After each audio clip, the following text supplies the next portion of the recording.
We can't tell anybody in advance what we're doing. We can't go directly to the target. We can't knock on the door and give this guy a chance to go into one of his hidden compartments. We need to knock the door down and get in there as quickly as possible.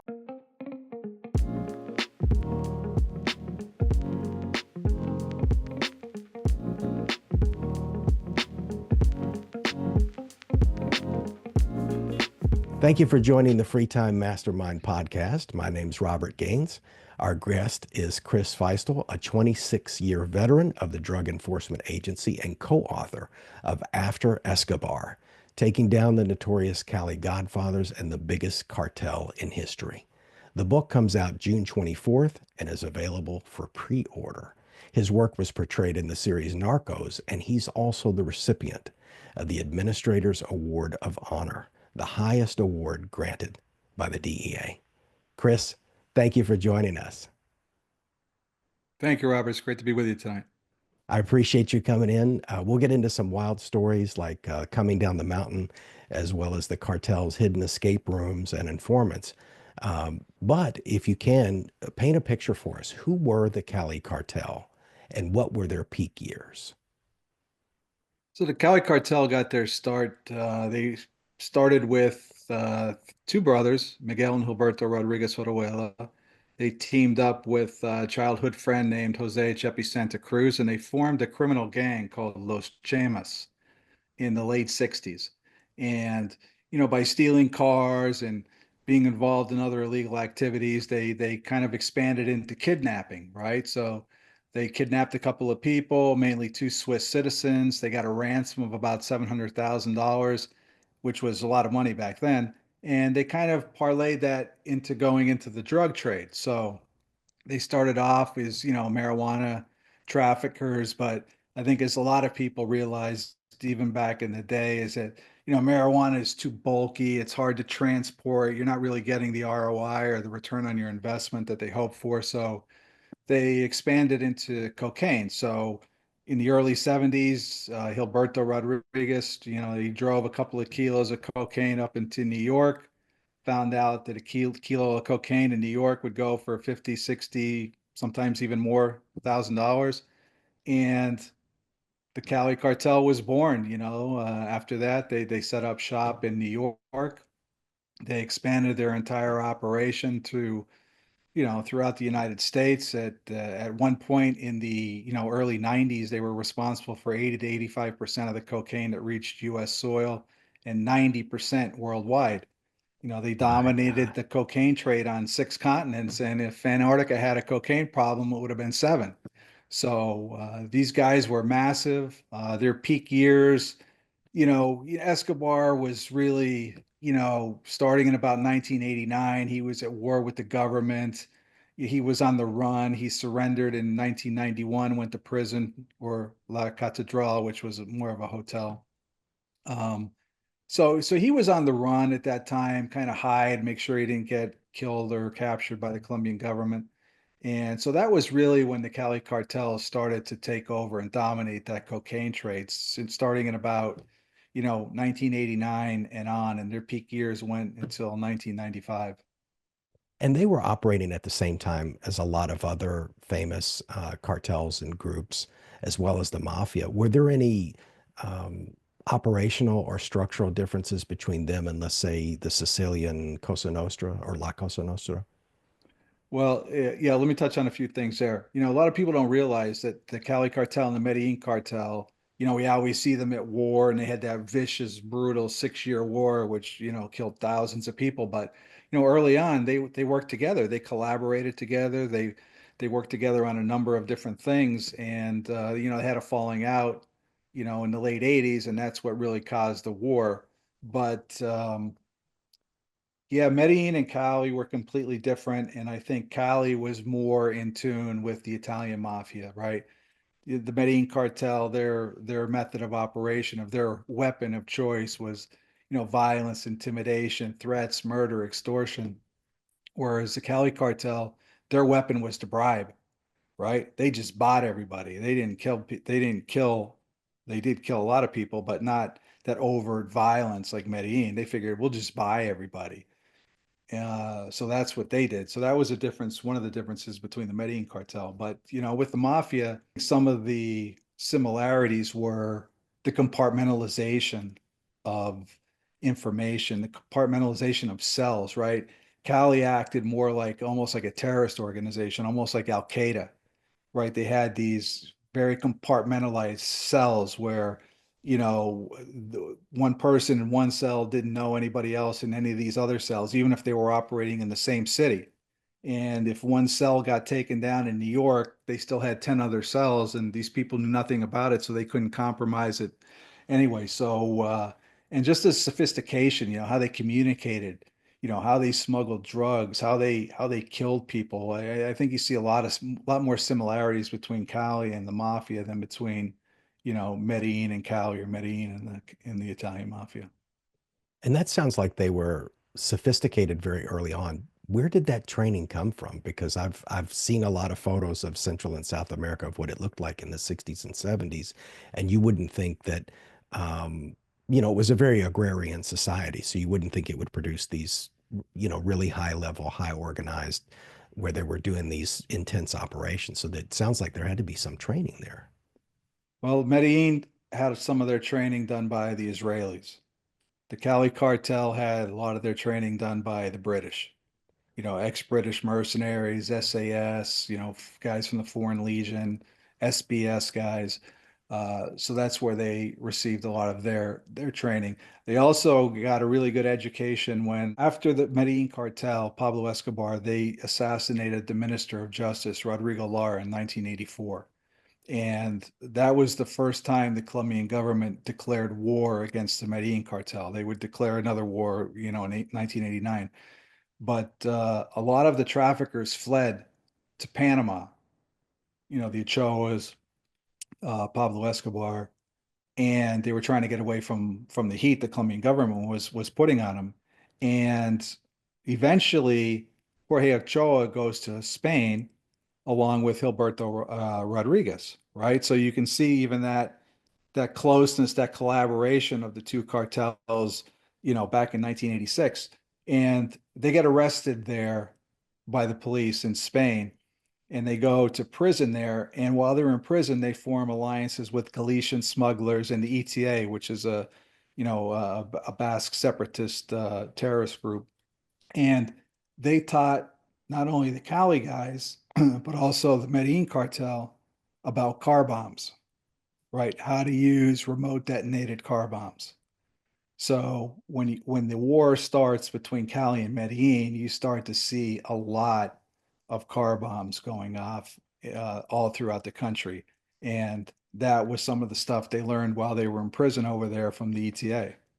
And that was a very European special. Even the IRA, when that was hot, they were doing a lot of car bombing. So that's a very European approach. And I've often been told that prisons are excellent universities for criminality. Somebody might go in as a just on a bad check, and they'll come out and they'll know how to create drugs, and so they come out with a higher skill set, which is unfortunate. I don't know what the solution would be for that, but it certainly seems to make them better criminals. That's true, and they don't have a lot of they have a lot of free time while they're there, so they can hone up on their skills, as George Jung did, who was one of the big cocaine traffickers who worked for Pablo Escobar, who was portrayed in the movie Blow, by Johnny Depp. So I mean, that's where they got their education about cocaine smuggling, was from Carlos Slater and George Jung while they were in prison. So yeah, it's definitely a learning ground for a lot of these guys.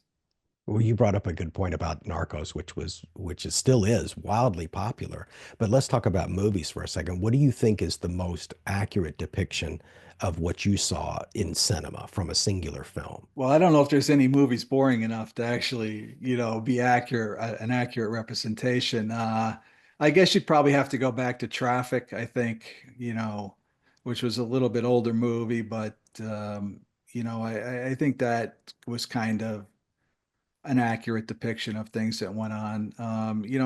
Narcos is good as far as historical stuff, right? That they really nail a lot of that historical stuff. Even in season three with the Cali cartel and financing of the presidency and stuff of Ernesto Samper, you can go back and look and you go, these things actually happened. They may have not happened at that exact time. Sometimes they would move some of those events around to and put them in a different place to kind of create that arc that they wanted to. But um, there, for historical wise, yeah, Narcos was pretty good too, though. And the stories, of course, the actual stories on their own were very exciting. Like you said, though, it wouldn't make much sense to do a movie that's 14 hours of sitting in a car doing surveillance. That's Exactly what I was going to say. Right. that's the part. It's That's the part that nobody talks about. I had a private investigator on here, and we stayed in contact since the appearance on the channel, and he's hilarious because he emphasizes, kind of that boring aspect of the job that nobody talks about. Right. Yeah. Nobody wants to see it, like you said, sitting in a car on surveillance or sitting at your desk typing a report or, debriefing some of these assets for intel so you can launch operations. It's a lot of tedious work, but depending on where you're at, like when I was in Miami in the late 80s, I mean, that was a fantastic place to work. It was a great place to learn the ropes, learn the job, figure out what was going on because, we always used to joke around and say, hey, in the late 80s, I mean, it was home of Miami Vice, the Cocaine Cowboys, and we would say, hey, dope's really falling out of the sky. And literally it was. I mean, a lot of times you would hear these air diff planes coming over, airdrops coming down in different places. So, yeah, it's those times in Miami in the 80s and the early 90s were pretty wild. And for people that don't know or don't remember, there was a period of time early in cocaine's use in the United States where there really wasn't any negativity associated with its use. It wasn't as flippant as maybe smoking, but they didn't until the heart attacks and all the problems came years later. I mean, there was a period where they were doing it at business meetings on Wall Street in rooms, at kind of almost in a public venue. So it took almost a public awareness campaign to say this stuff is bad. And then there started being the deaths and the heart attacks. And I think that's when maybe the desire to clamp down on it changed. Would that be accurate? Yeah, I would say so. And you bring out a really good point because, and this is one of the reasons why the Cali cartel was able to fly under the radar in New York in the early to mid 1970s was because no one was really concerned about cocaine back then, right? It was seen as a party drug used by actors and musicians and some of the elite. And New York had a much bigger drug problem back then, and that was heroin, right? Mhm. So in the early 70s, 95% of the people who were admitted into hospitals for overdoses or drug related problems was because of heroin, right? So no one was looking at cocaine. So this allowed them to really, get the cocaine in there, set up an operation, set up distribution, set up money laundering. And, before, the NYPD or the state police, BNDD, DEA really got a good handle on it, the cocaine had exploded. It got a foothold in the discos and bars. Most famous bar ever, nightclub Studio 54. I mean, that was one of the places to be. So, yeah, it flew under the radar for a while just because of what you said. It wasn't seen as a dangerous drug.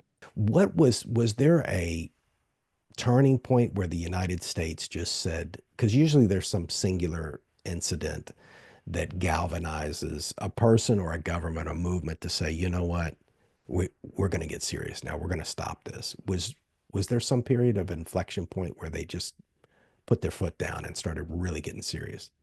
Yeah, it's a really good question, and the one that jumps right out to me immediately was the Medellin cartel's establishment of Norman's K.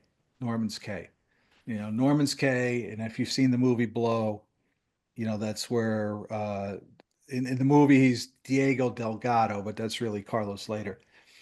He sets up shop on this island, a Bahamian island, which is 200 miles from Florida, right? So back in the day the flights or the planes that the cartels were using, they couldn't fly directly into the U.S. with a load of dope without refueling. It was just too far, right?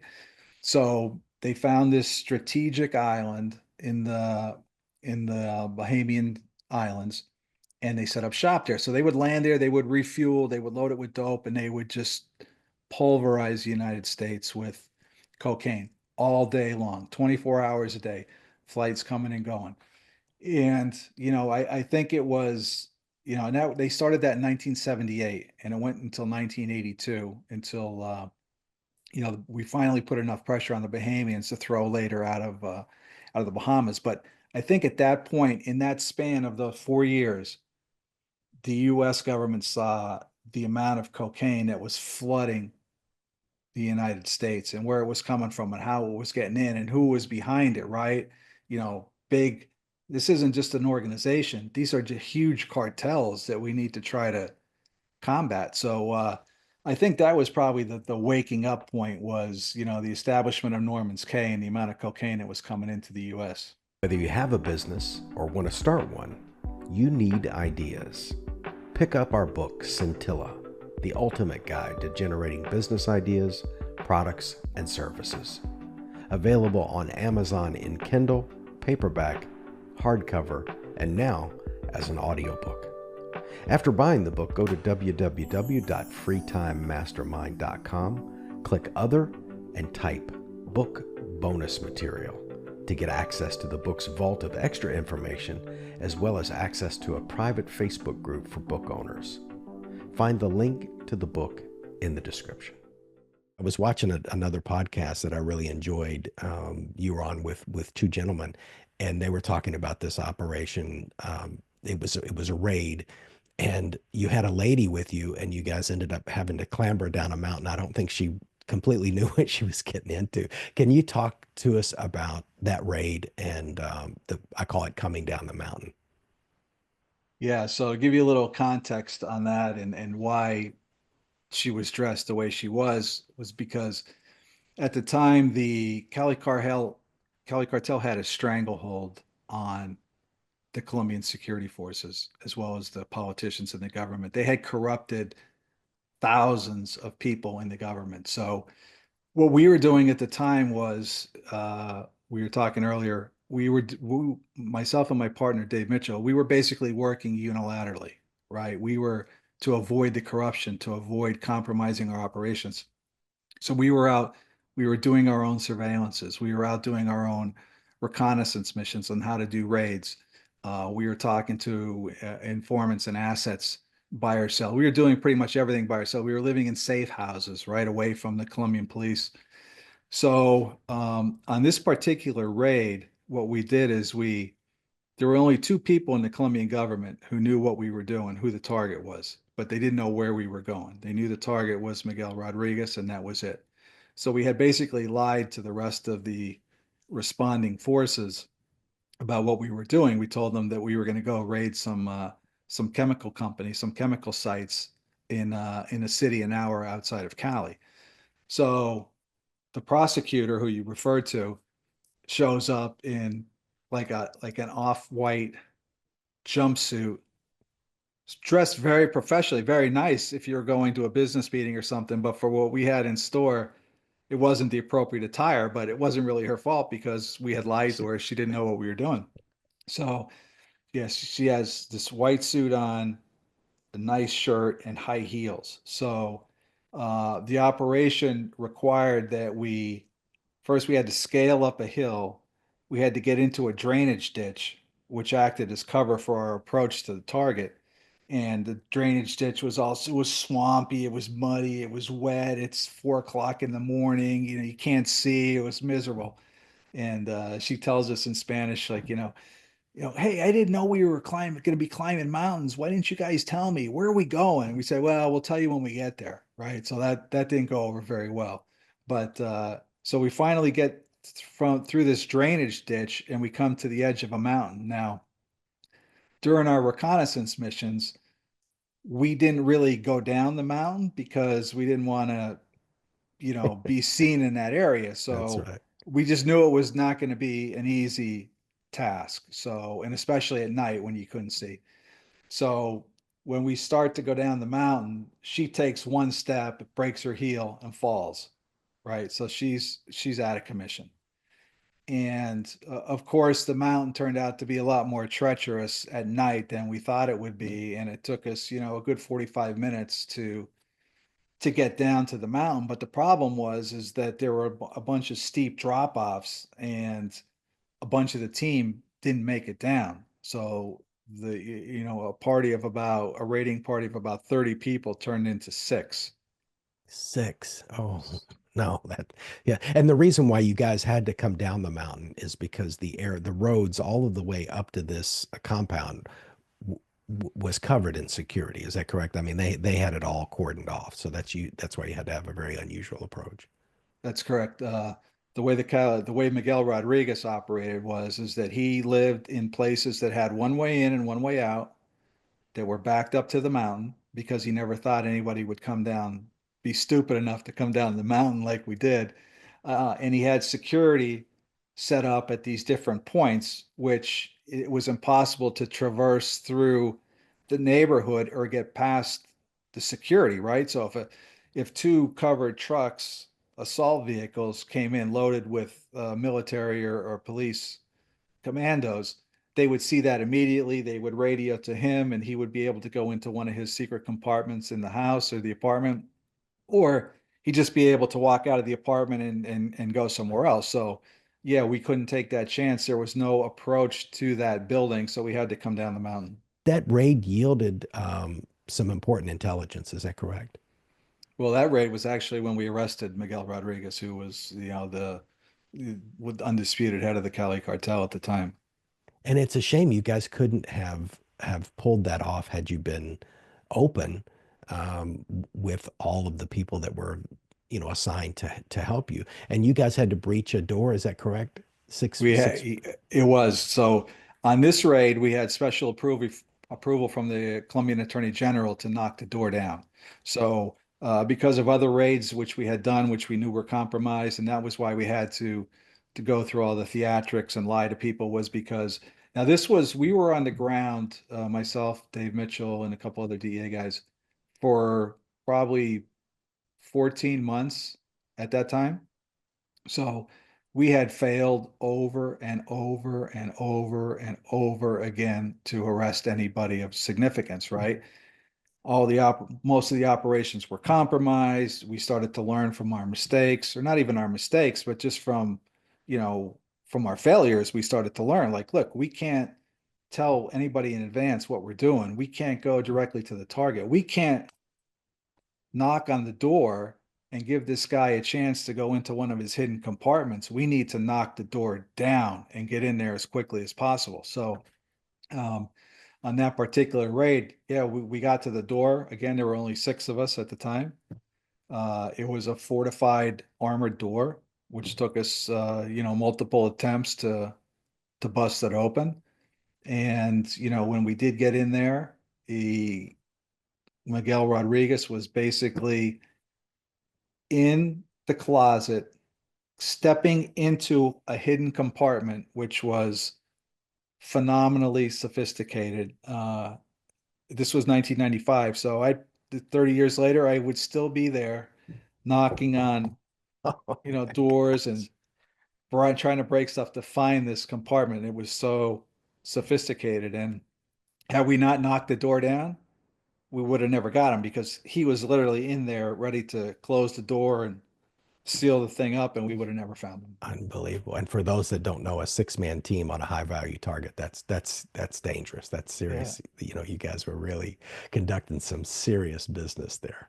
That's fantastic. Did the prosecutor, did she forgive you after she realized who you had netted?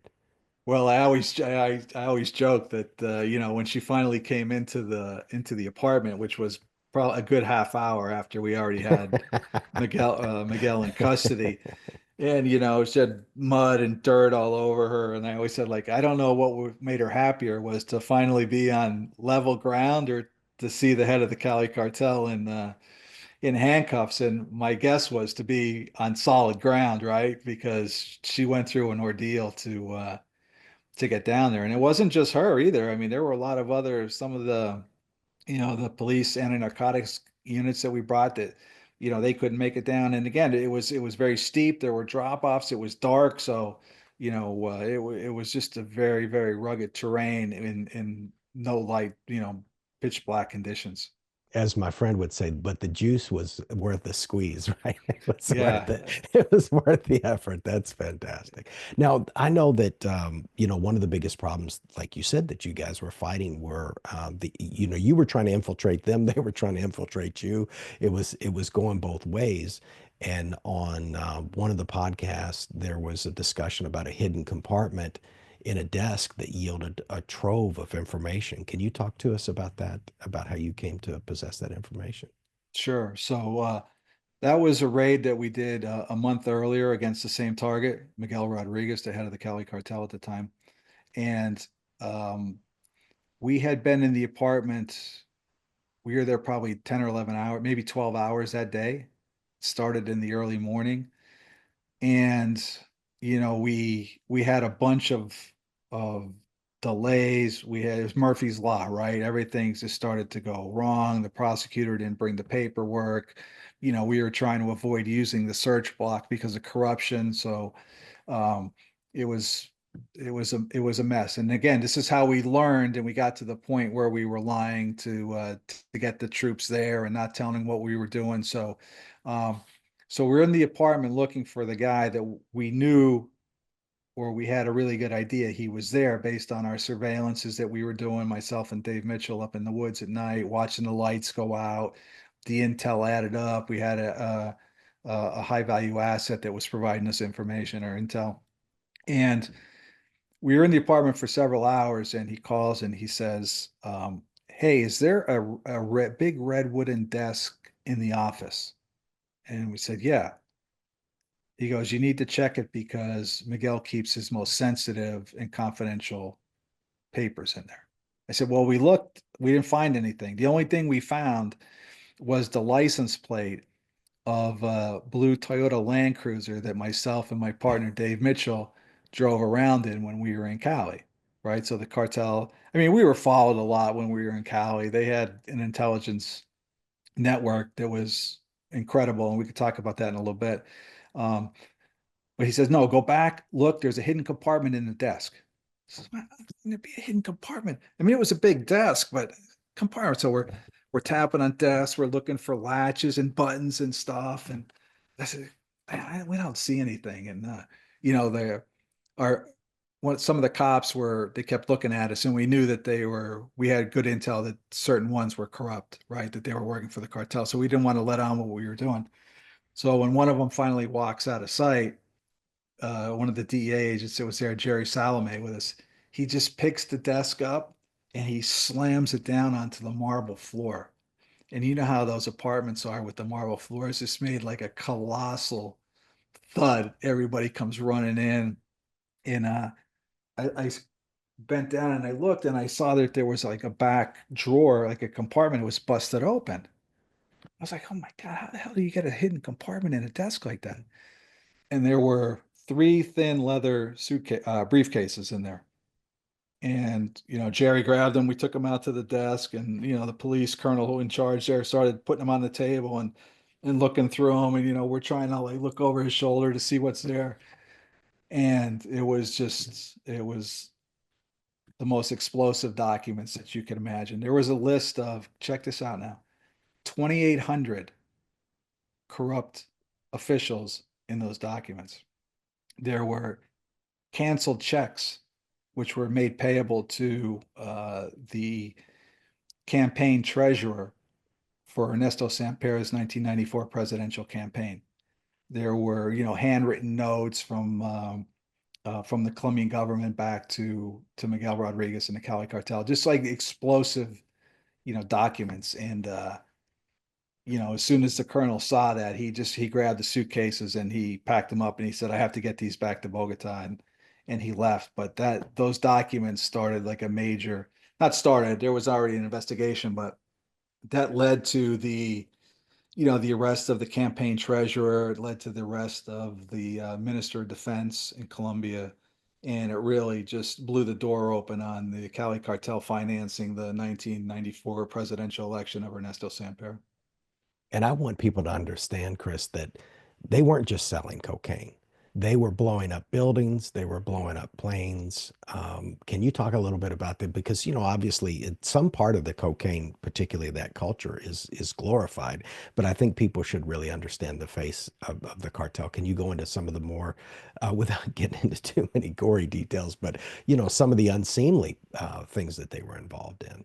Sure. So we have to draw the distinction between the Medellin cartel, which were the ones Hmm. responsible for the violence and the narco terrorism, Hmm. and the Cali cartel, right? So we'll talk about Medellin first. Yeah. So Medellin, if you go back in history, they were responsible for the 1984 assassination of the Minister of Justice, Rodrigo Lara. They were, behind or involved, whatever word you want to say, in the attack of the Palace of Justice, along with, guerrilla insurgent groups. They, and when I say they, I'm referring to Medellin Cartel, Escobar, and Hmm. some of these other people. Um, the 1989 assassination of Luis Carlos Galan, who was a presidential candidate who was opposed to extradition, who vowed to fight the cartels, with everything that he had. You had the 1989 bombing of the Avianca flight, right? Killed 102 people, I think, all because they thought that there was somebody on board that plane that they wanted to kill, so they figured they would just blow up the entire plane, right? And then, of course, one of the biggest narco terrorist events that happened in Colombia in 1989 when they blew up the DOS building, which DOS was the Department of Administrative Security, like the equivalent of the FBI. And they put a truck bomb out there in front of the building, and that killed, uh, I forget the number that it killed, maybe, uh, not quite sure, but it wounded over 2,000 people. It completely destroyed the entire, 11 or 12-story building. So this was the Medellin cartel's way of trying to pressure the government into doing away with extradition and, to not come after them. So they were, violent. And Pablo Escobar, of course, you could probably say was the first narco terrorist, right? But Cali, on the other hand, they learned a lot from Escobar and the Medellin cartel, right? They saw what happened to the leaders of the Medellin cartel, right? Rodriguez Gacha was killed in a massive firefight. Carlos later, he got extradited 135 years in U.S. prison. Escobar was hunted down, like a dog. I mean, he was on the run. And Cali, they didn't want any part of that. We're not going to be involved in the killing of government officials. We'll just buy them, right? So that was their MO. They would go and they bought a lot of people. They bribed everybody. But make no mistake, though, Cali was very violent. They just did it in a different manner, right? So if I wanted to, no offense, but if I wanted to kill you, right, they would kill you and they would do it quietly. They would make you rather like disappear rather than conduct some high profile assassination in the middle of the street, right? You would be grabbed one night, taken somewhere, tortured, murdered, buried in the ground, disemboweled, thrown into the river for the crocodiles to eat you there, the caimans, and you would never be heard from or seen again. So that was the difference. Very, you know, subtle, low key, but just as effective, just much quieter. Wow. Very, very but broad differences, but obviously both effective in their nature. You think about I didn't realize that the primarily the violence was only associated with Medellin, but of course too, even the Colombian people are subject to public opinion when innocent civilians are killed. So when, those are, those aren't just their version of FBI agents. They're fathers and sons and mothers and daughters. And so I would assume the people started to get weary of the cartel's activities as well. Yeah. And let me make one point though. Now Cali did they did conduct a lot of violence when they were at the war against Escobar and the Medellin Mhm. cartel, though, right? I mean, they were the ones, launching the car bombs too in Medellin against the Monaco building and other places. And there were, obviously a lot of innocent people killed during those car bombings and stuff. But as far as retaliatory murders, If you were, an informant, okay, you were done. If they found you, you were done. You were tortured. You were killed. But again, that discriminant, high profile violence against Colombian officials and government, that was what Cali shied away from.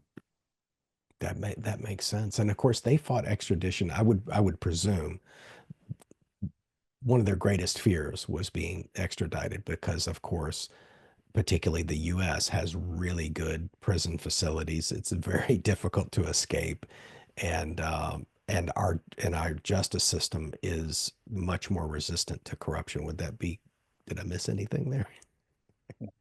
No, you're absolutely right. And Escobar, famously said, better a tomb in Colombia than a jail cell in the U.S. And Wow. he was, dead serious when he said that. And you're right. It's you get extradited to the U.S., you're in a prison cell, you're locked down, you don't have access to your cell phones, you can't run your criminal business or your empire here in the US, while in Colombian prisons, these guys lived like kings. They had TVs, they had their own chefs, they had, prostitutes coming in and out, they had liquor, they conducted their businesses there. So for them, it was just like an extension of some of their houses and apartments, maybe just not the living conditions they were accustomed to, but they had access to anything they wanted or anything they needed.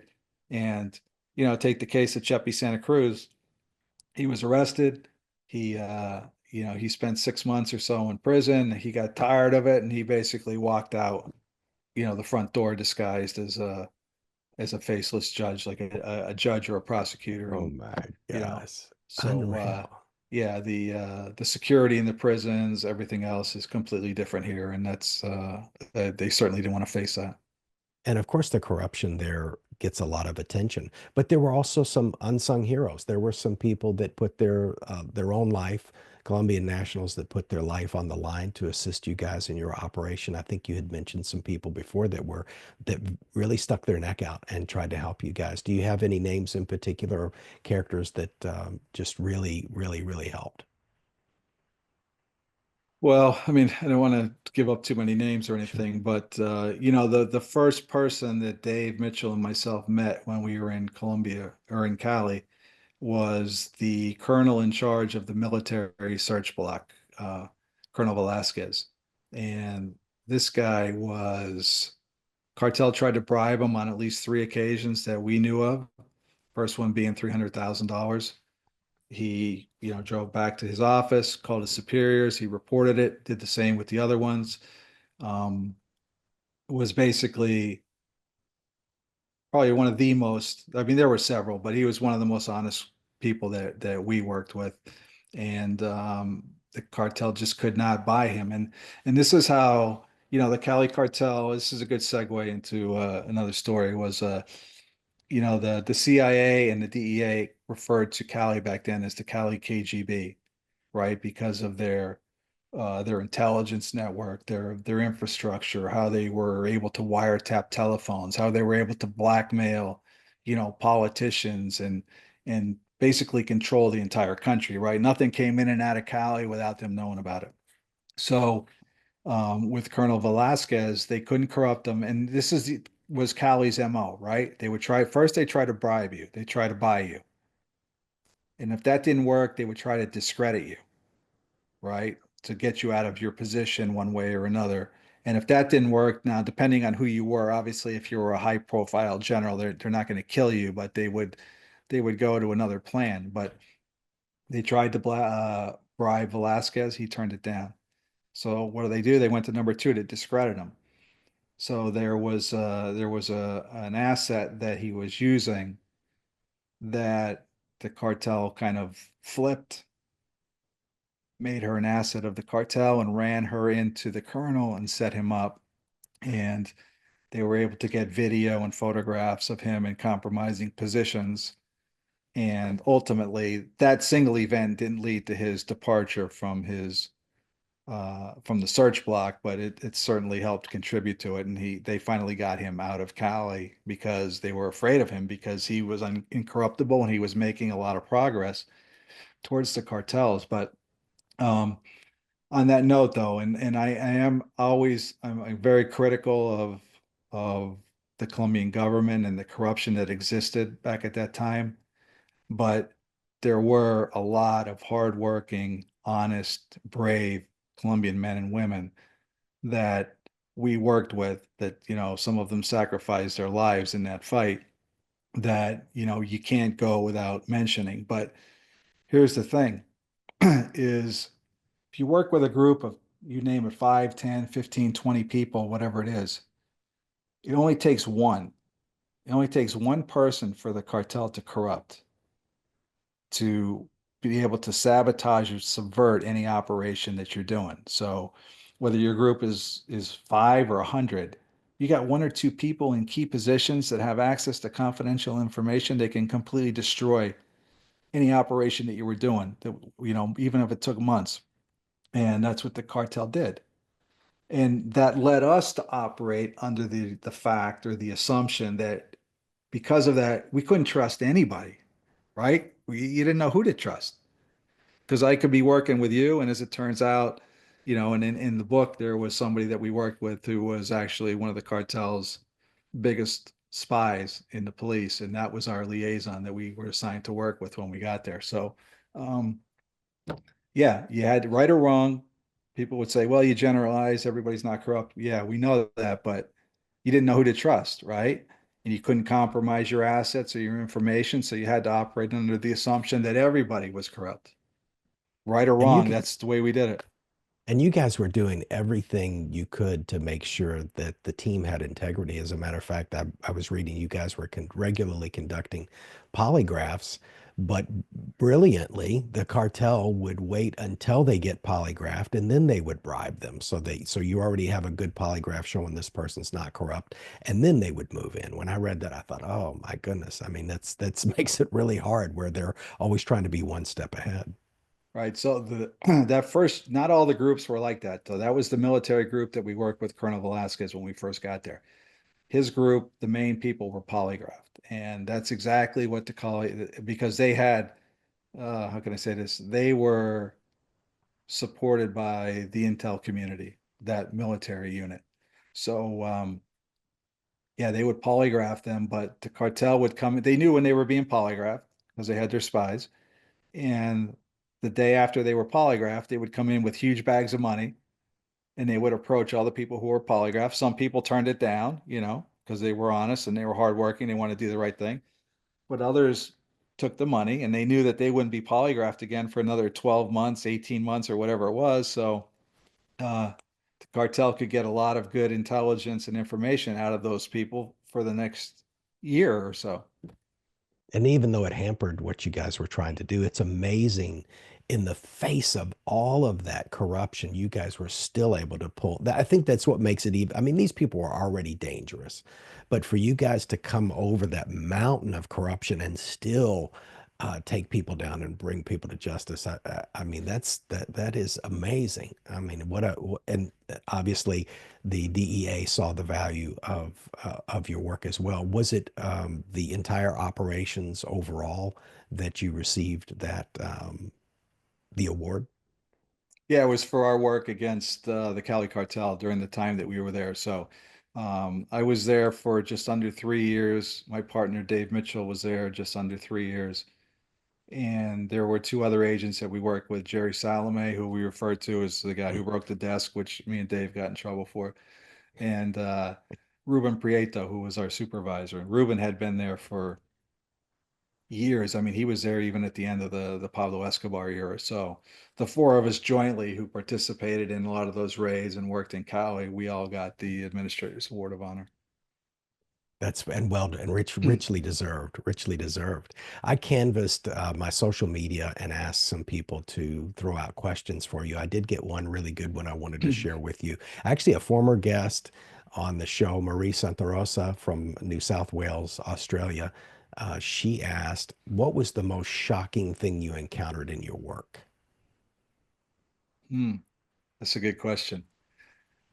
Um, the most shocking thing I would say was, and it's not one event. It's probably, a culmination of multiple events, but it goes to the same answer. would be the lack of regard for human life and the ruthlessness that these cartels, conducted. Just the way that they would kidnap people, torture people, cut them open, disembowel them, throw them in the river, bury them, make them disappear. And, you know, and that's a lot. But when you just see that like over and over and over again, and you're like, do these people have like there's just no regard for human life, none. So I think that just the all the murders that we either saw, heard about, investigated, um, that was pretty shocking. The coming from Florida, working with US law enforcement, and then having to deal, as we talked about, with that systemic corruption and how high that went, even up to buying the presidency. That was pretty shocking. I mean, to see General Serrano, who was the head of the Colombian National Police, had fired hundreds, thousands of police officers for corruption, ties to the Cali cartel. It was just, you know, very difficult to wrap your arms around. Now, to me, like nothing really phases me anymore because you're so used to it. But going there as a young agent to Colombia and just seeing like the overwhelming amount of corruption, that was pretty shocking too. And the last thing I would say would be the sophistication of the Cali cartel.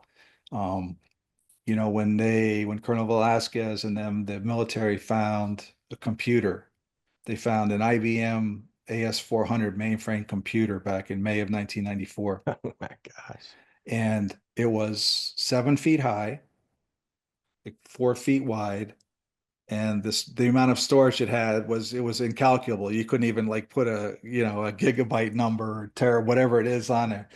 And just the information and the intel that came out of that, and uh, they were able to wiretap several hundred telephones a month, the Cali cartel, which is unheard of. Governments couldn't do that, right? um, they had in the computer motor vehicle registration of the entire country. So if I saw your car driving around and it looked suspicious, I would be able to go to the terminal, punch in. Oh, that comes back to, so and so. He's Medellin. Oh, we need to check that guy out.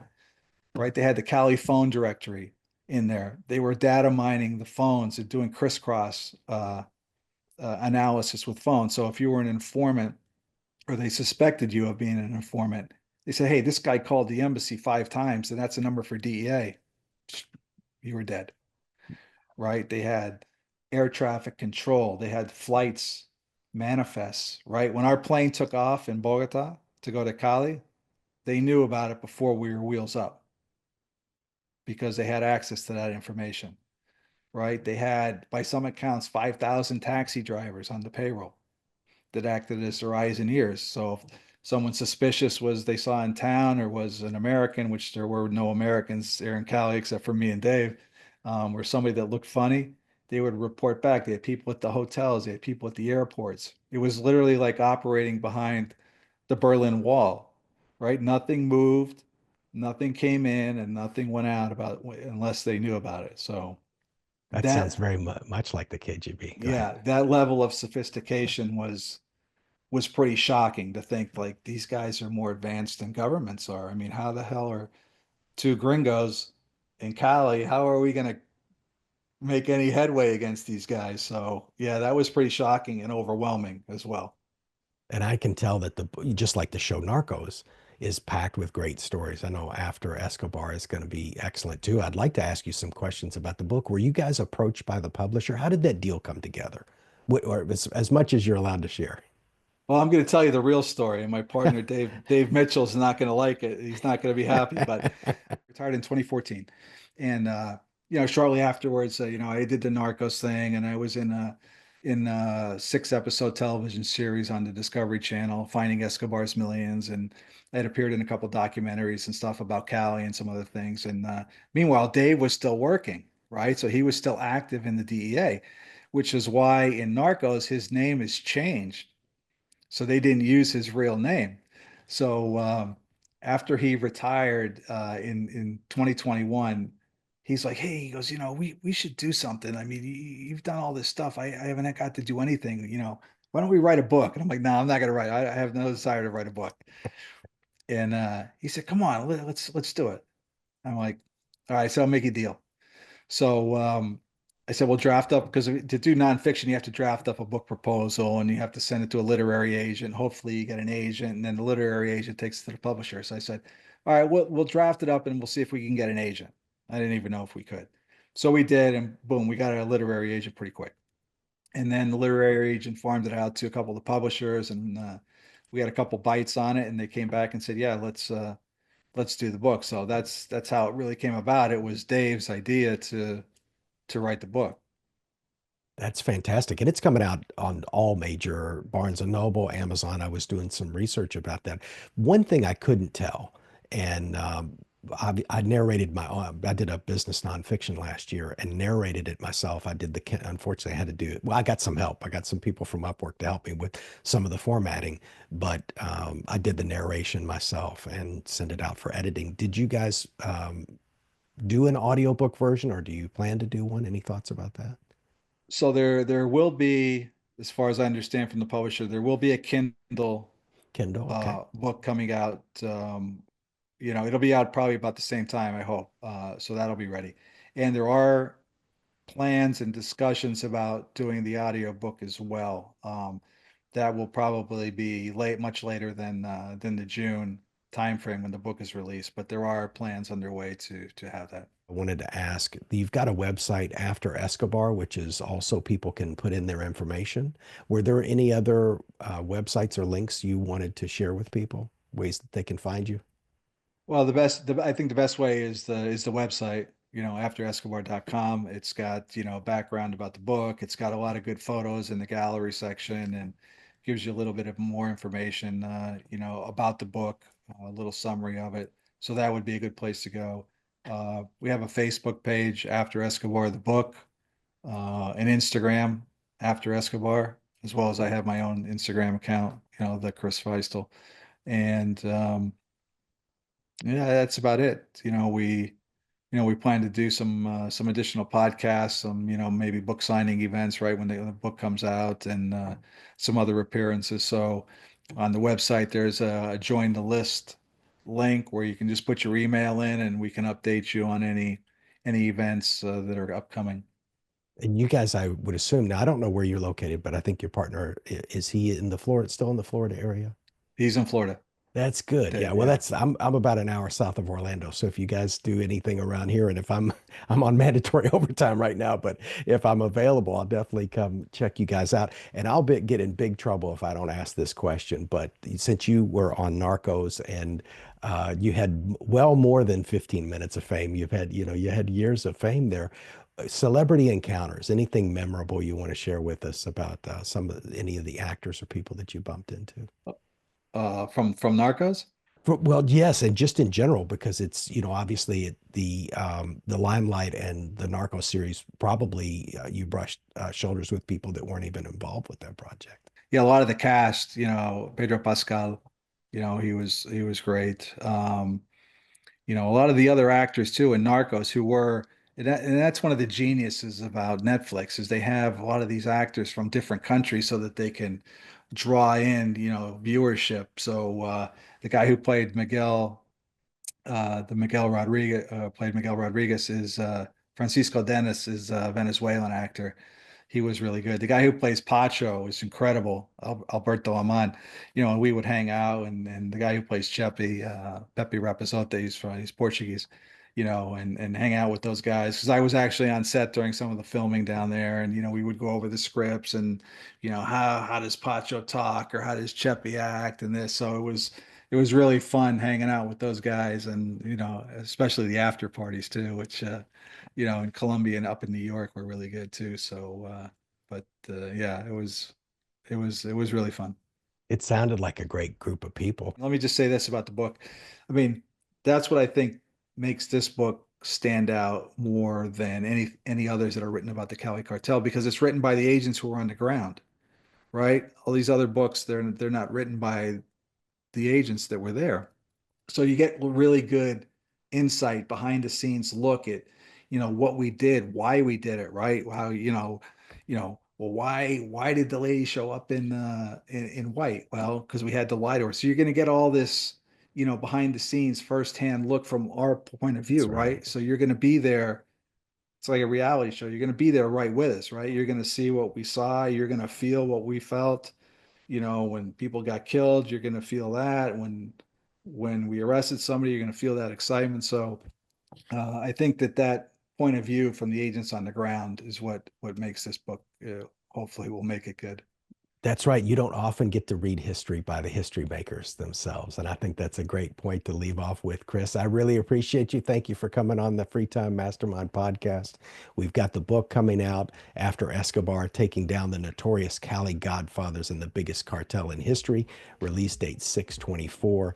Link in the description. Thank you so much, Chris. I appreciate your time. Thank you for coming on. Thank you for having me. It was a lot of fun. Have a good evening. Thank you. You too. The Free Time Mastermind group now offers special videos available only to Mastermind insiders.